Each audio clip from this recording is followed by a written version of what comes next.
Front loader washer won't spin. Front load washing machines are becoming more popular in households, and like top load washers, they can run into issues, and one of the most common issues is that they won't spin. Here are a few reasons as to why your front loader won't spin. The machine is off balance. Not only will an unbalanced washer cause a lot of noise, but it can also affect the way it spins. Check to make sure all feet are touching the floor. Wrong wash cycle. Most newer washing machines have different cycles for specific loads. Using an incorrect cycle for the load could cause the machine to stop spinning. For example, if you have a large load, such as towels, you will want to use the large load setting instead of the normal setting. Load is off balance.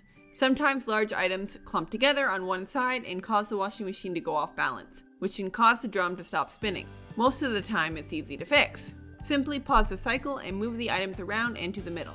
If that doesn't work, remove some of the load and save it for the next one. Broken belt. A broken drive belt will cause your machine to stop spinning. If that is the case, you will need to replace the part. This is best done by a repair person. Check the door lock.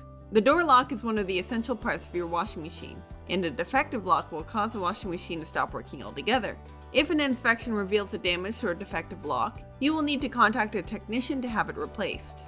Defective bearing. Outside bearing helps the tub spin, and a broken bearing needs repairing by an appliance expert. While issues as to why your washer won't spin can be quickly resolved, it's always best to call in an expert to investigate any problems with your machine. If you found this video helpful, please give it a like and subscribe to the Appliance Helpers channel for more videos.